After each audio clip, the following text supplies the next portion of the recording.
สบายดีเมื่อสุขคนเขาสื่อสารเตื้อยสำหรับตอนเช้ามื้อนี้เขาก็ขึ้นให้คือขึ้นไปเสียหญ้าที่บอนเขาจะปลูกมันโอเคทุกคนมีแต่ติดตามเบิ่งติดตามชมน้ำพวกเขาแบบนี้เลยตอนเช้ามื้อนี้นี่ท้องฟ้านี่มืดเพราะว่ามีแต่เมฆหมอกปกคลุมวันนี้กับฝนตกหนัก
Lọc được cái đập này đập thêm như thế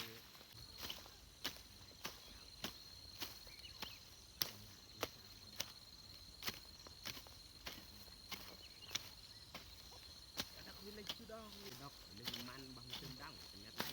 ta não cái giang lợt cái thề quá nàyเอาไปเงินไหนไปจ้า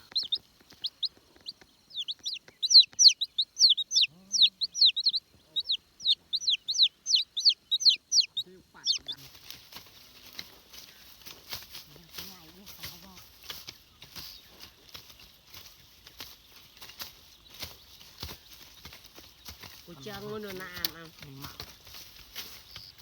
Ana. Lau chẳng lau cả Kêu chọc đi chán. chọc đi cả chả chẳng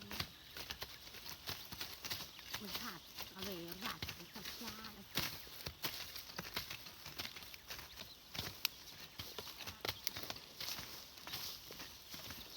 Kêu nó dầu à. Cả. Ở bang đạt ở. Chụpครับ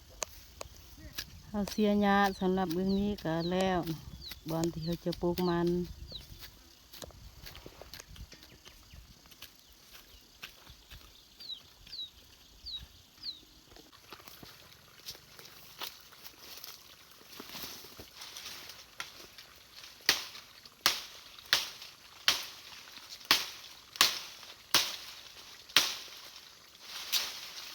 เอาไปซอกพื้นเพื่อมาเฮ็ดอาหารการกินอยู่เที่ยง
ำนี้นี่นะจะพอสำเฮาเฮ็ดอาหารเที่ยง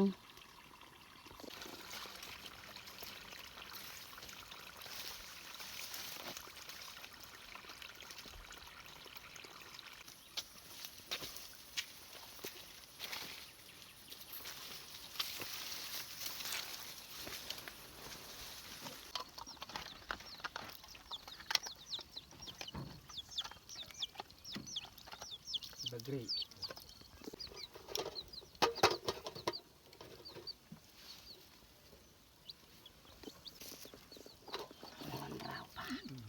ดีกว่าเต็มว่าไปเราเรียกเนี่ยเล็ง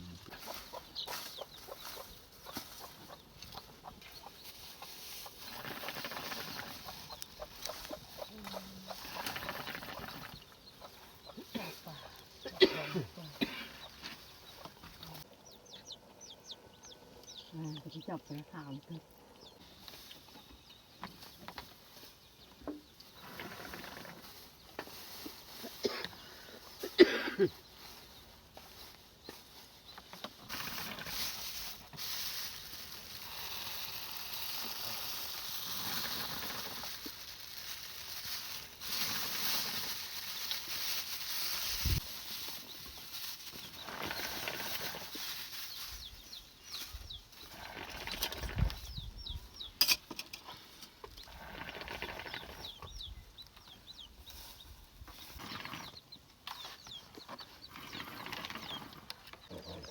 ก็ตากกันกันแล้วมีอะไรเขาจะไรอย่าง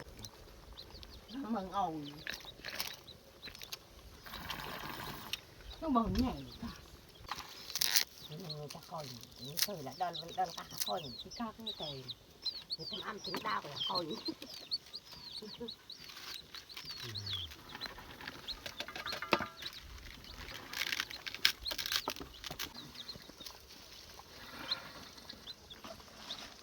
trời đã đang coi những cái Tom tầm tị chó lên cả coi của đần là ngày mình đang là cho anh thì cà phê ngay cháu anh cà phê ngay cũng mong thì cả nhà mày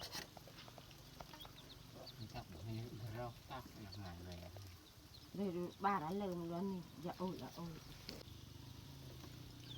ตอนนี้พวกเราทุกคนก็ได้ขึ้นมานั่งอยู่เทิงเทียงสำหรับวันนี้นี่เราได้เฮ็ดเวียกน้ำกันกับพ่อกับแม่เอามาทุกคนมากินข้าวเที่ยงกัน มาพี่น้องมากินข้าวเที่ยงน้ำกัน วันนี้พ่อกับบ่ได้เบิ่งหลานสาว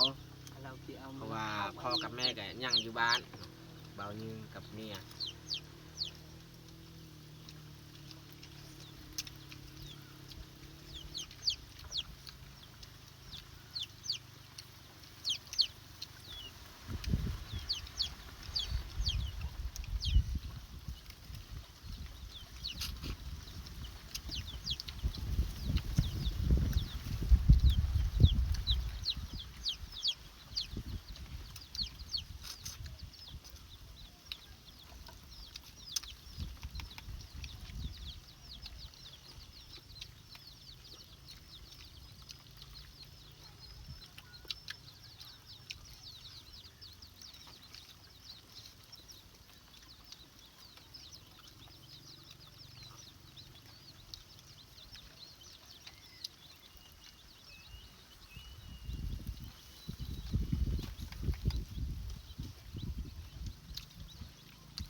dùng họ ọc ở chọnเขาcòn đã đau dày Dạ.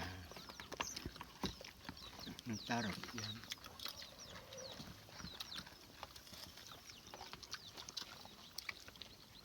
về đá Bây giờ bà lại đặt